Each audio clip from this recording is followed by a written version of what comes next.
theme there? Hi-ho, hi-ho. It's off the film we go. We've got bad sound, and then we've got someone. That's why I don't sing for a living, people. Hey, it's #1 best-selling author and motivational speaker, Eric Qualman. Most of you know me as Equal Man. I'm super excited to get 7 super tips from Walt Disney's CEO, Bob Iger. Now, this particular episode is near and dear to my heart. As most of you know, my laughable goal out there is to have the next Disney World. That's right, a physical location where families can go for edutainment. They go for entertainment, but they leave with an education. I'd say a few things that I've learned and what served me well. First of all, nothing beats hard work. I know that sounds really trite, but I came to my adult life or my career with a modest intellect, but a tremendous work ethic, and that served me extremely well. With that came a real desire to do well, but I knew in order to do that I had to be well prepared too. So I'm a student. I learn a lot. To this day, I try not to go into anything cold. I try to learn. It also, by the way, one of the most helpful things in terms of making decisions is accumulating knowledge, is making a decision not by shooting from the hip, not by winging it, but by learning enough about something to either form a knowledgeable opinion or to make a decision based on knowledge that's accumulated. And I think along the way, more than anything else, that has probably contributed to where I am today. Well, I think leaders fail for a number of reasons. Arrogance is a sure way to create failure. Sometimes in leadership positions, in positions of power, particularly when success ensues, it's easy for people to allow success to go to their heads and to get arrogant. Sometimes they fail because leadership can be an isolating experience, and in isolation you lose the ability, for whatever reason, to hear differing opinions. Sometimes with leadership comes a power that intimidates people to even express themselves in honest ways. And I think the last thing with leaders, which probably is a collection of all the things I just said, is it can go to your head. The old power corrupts, I think, is an apt, truly apt statement or concept. Well, as you can imagine, when you manage a company that is as complex as this in so many businesses, there's an interesting challenge to manage for today and manage for tomorrow. I talk about it in terms of using your hands. You have to have one hand in the future and one hand in the present. If you have two in one place, then you fail. If you have two in the future, then you're not managing a business day to day, and that's a big problem operationally. And if you're just managing today, then you're going to miss out on opportunities, or you're going to completely ignore significant threats and not prepare yourself for that. So this notion of protecting the present is something that I talk about a lot at the company. Sir David Putnam gave a speech in the UK a couple of weeks ago, and he said, protectionism is much more digestible than innovation, which I thought was very well put.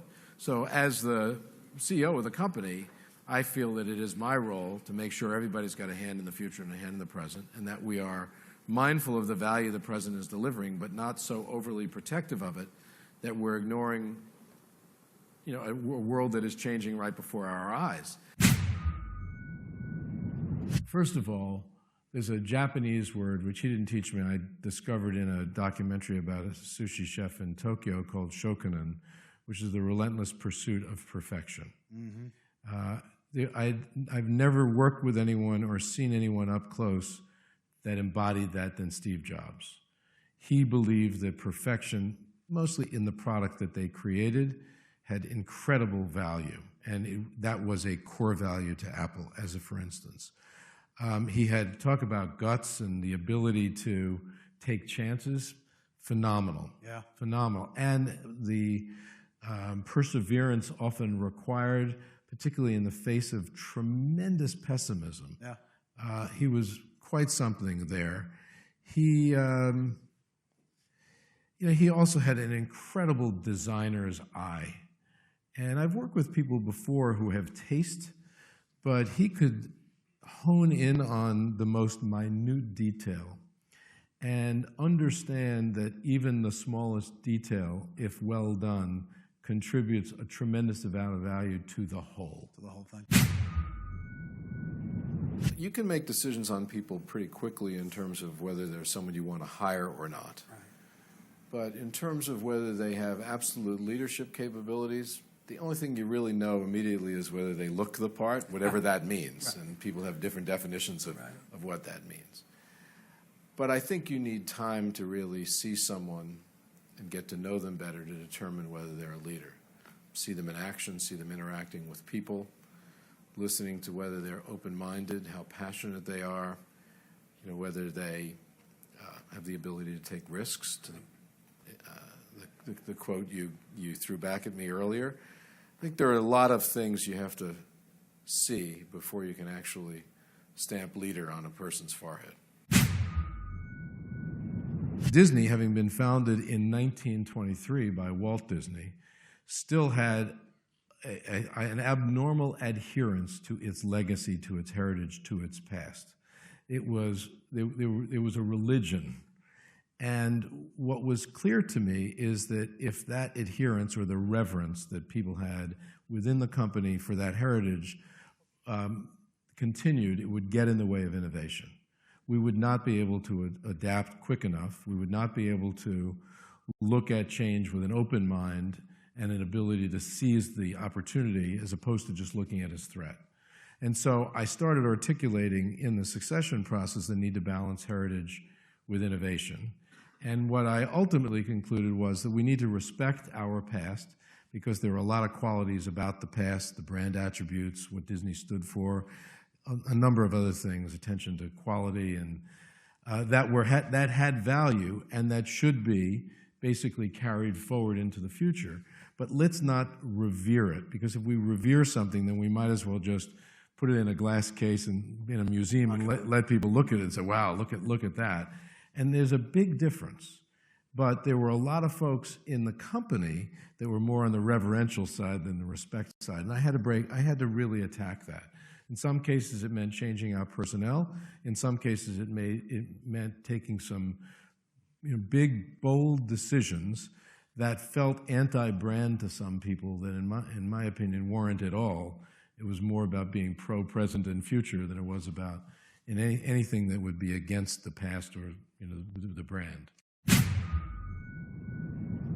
I'm fond of reminding people at our company that honest mistakes deserve second chances, that in effect it's okay to fail, it's okay to make a mistake if it's the result of an honest error or trying hard, working hard to fulfill a dream or to fulfill an instinct, and learning over time that it doesn't work. It doesn't necessarily mean a career is over or a reputation is killed. When a reputation is killed is when failure comes as a result of loss of integrity, thorough lapse of judgment, breaking of rules, standards, laws, for instance. So it's very black and white for me in that regard. One type of failure doesn't deserve a second chance. In terms of failing for legitimate reasons or from business, obviously there are degrees. Abject failure on a sustained basis is obviously something that unfortunately the environment doesn't allow us to tolerate. Initial failure, whether it's mine or someone else's, for reasons that could be varied but are not necessarily rooted in what I'll call tremendous personal error.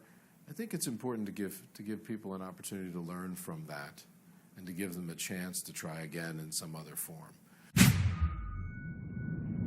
That's it for today's 7 Super Tips show. Those were 7 super tips from Disney's Bob Iger. My hope is they help unlock and unleash your inner superpower. To make sure you get the next episode, hit that subscribe button below. And remember, until next time, it's not what we take from the world, it is what we leave behind.